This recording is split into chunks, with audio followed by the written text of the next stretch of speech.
If you're looking for the latest news, insight into what it means, and the sharpest opinion, there's only one station in Chicago where you can turn, and it's this one. We're AM 560. The Answer. Top of the morning, Dan and Amy. Story just came over the transom that the trade talks between the Trump administration and the Chinese are encouraging. The headline, building towards a deal. Yeah, I mean, we've had the Dow climb to 261 points. Now it's up 3 days in a row, so that's That'll be happy news for the market today. Also, this sort of an underreported story, including by the Trump administration. There's a piece from Chuck DeVore in Forbes. Manufacturing jobs growing at 714% faster under Trump than over a similar time under President Obama, first 2 years. 7x manufacturing jobs growing under Trump. Under Obama, federal, state, and local government employment grew 6 times faster than did manufacturing jobs. Under Trump, that ratio has been reversed. Manufacturing jobs growing 5 times faster than government jobs. That's good news because manufacturing jobs and manufacturing sector is a wealth multiplier. Government is not. So these are sort of important data points. Trump talks about it generally. He should get real specific here because that's good news. The question is, if we don't get a deal with China and those Trump tariffs stay up, can we continue on that pace that was documented in Forbes? For more on this topic, we're pleased to be joined again by our friend Stephen Moore, Wall Street Journal columnist, chief economist for CNN, and Trump economic advisor. Steve, Happy New Year. Thanks for being with us. Hi, Happy New Year, guys. Great to be with you. By the way, I'm not surprised at all by those numbers on manufacturing and construction. I mean, we've seen such a massive increase in the, I think by my numbers, since Trump was elected, we've gained just short of 1 million manufacturing and construction jobs. We were losing those jobs, under Obama. So, and by the way, I guess maybe Trump does have that magic wand because remember, Obama said the only way we'd bring those jobs back is with a magic wand. My favorite story, by the way, he's got a magic wand. Oh, you see what I did there? My favorite story, though, this is a great one. I had this in my column this week that I was driving in the Midwest. I think I was in Ohio. It wasn't Illinois, but I was not. But I was in Ohio, and it was a big billboard, and it said, come work for it was a manufacturing company. Come work at our firm. It said, no drug test required. It said that on the billboard? I'm like, wow, this is a pretty darn good, economy and job market when employers say, you don't even have to pass a drug test to work here. Oh yeah, attention! Recently released felons looking for work. Yeah, look, they're lining up. The employers are lining up outside the jails, waiting for the felons to get out so they can hire. I mean, we now have 7.1 million more jobs than we have people to fill them. That is a phenomenal problem for a country to have. This is the best job. I haven't talked to you guys in the last couple of weeks because of the holidays. Yeah.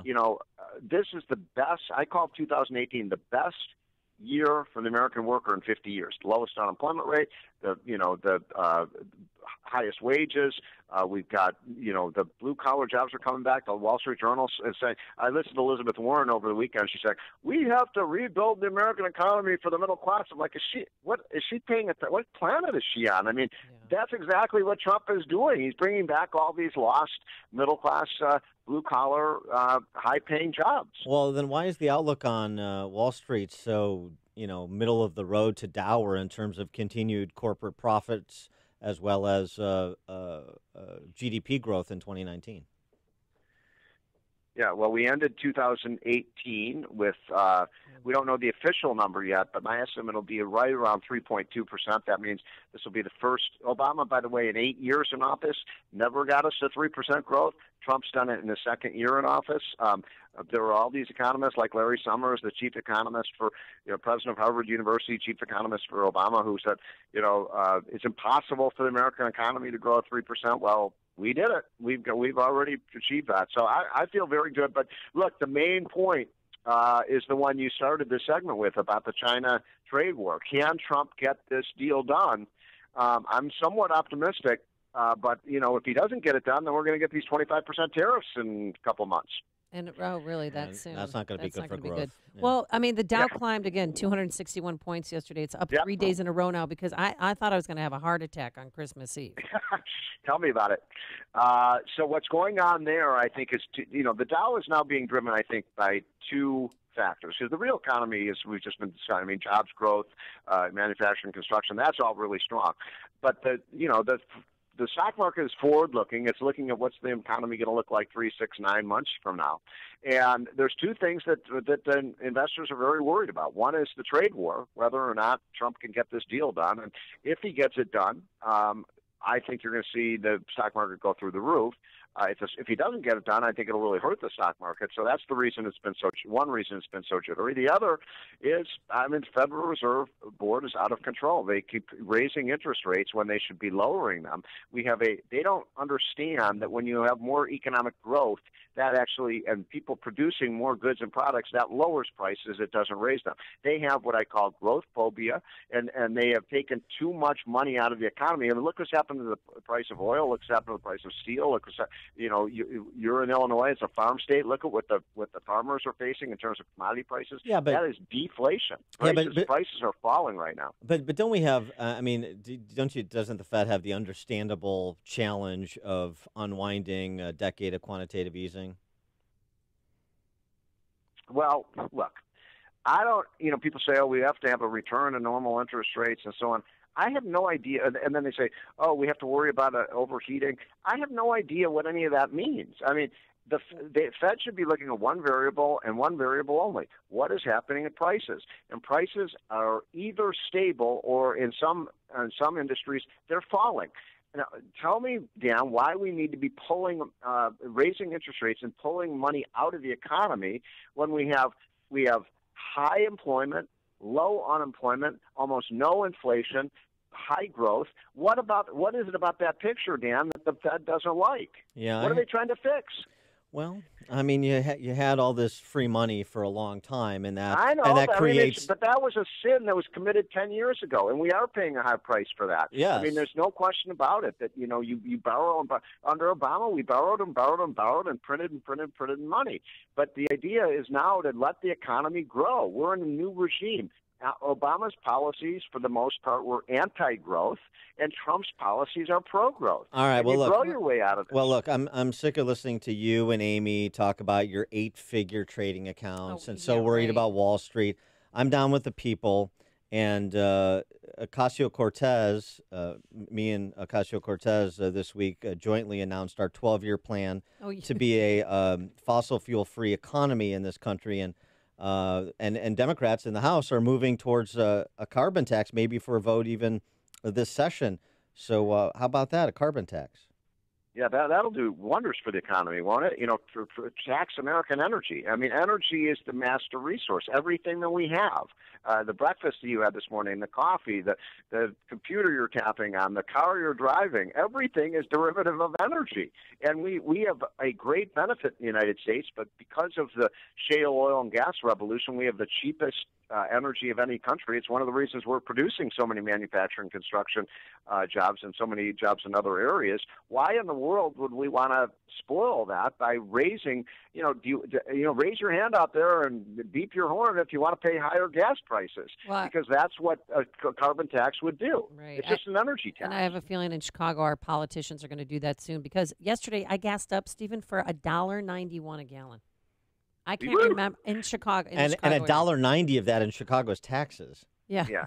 That's. Well, I did it outside of Chicago. By the way, every time the gas price falls by a penny, nationwide, it puts $1 billion more into the American economy. So, they're talking about.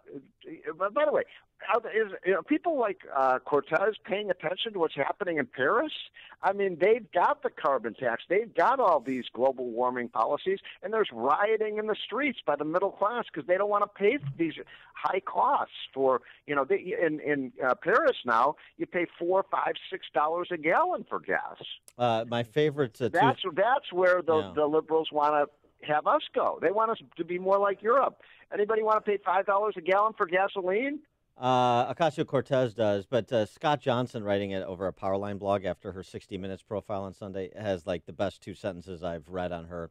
He writes, "She is an idiot's idiot with a little girl voice that gives expressive form to her thoughts and dreams.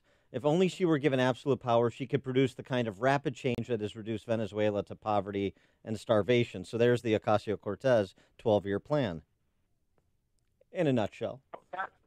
But on the carbon tax, I don't know why we don't just people who understand it. It's just a tax on existence. Everything requires energy.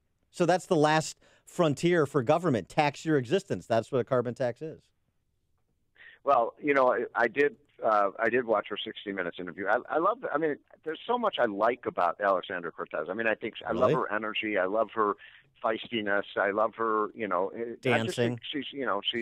But I think more and more about this. I mean, how did she come up with these dingbat ideas? Right. I mean, her ideas are idiotic. I mean, really, we're going to have a 70% tax rate. Did you learn nothing over the last 30 years? We're really going to have a carbon tax. We're really going to shut down American energy. I mean, she basically said she wants to shut down American oil, gas, and coal production. Yes. Which would put 15 million people out of jobs. And the point I'm making, Dan and Amy, is we're responsible for people like her. She's very intelligent. She's just regurgitating all the idiotic concepts that kids are being taught in the schools these days. I mean, we're responsible for that. She is exactly what you're going to spit out of the school systems if you have, the left teaching people these idiotic ideas. And, now we're paying a price for it. That's a fair point. Put that Boston University off the list for Peyton and Eli, Amy. Can't go there. Steve Moore, Wall Street Journal columnist, chief economist for CNN, and Trump economic advisor. Steve, thanks as always for joining us. Appreciate it. Yeah, I'm still in mourning, by the way, about what happened on Sunday. So, I don't know if the city's gotten over it yet, but I haven't. We're licking our wounds. We'll be okay, though. It's the Bears. Okay. Those Eagles fans are See you guys mean. next week. Take care. Okay. Thanks, Steve. And he joined us on our turnkey.pro answer line. Listen to Dan and Amy on your smartphone. Download the AM 560 mobile app today at 560theanswer.com/mobile. Hi, I'm a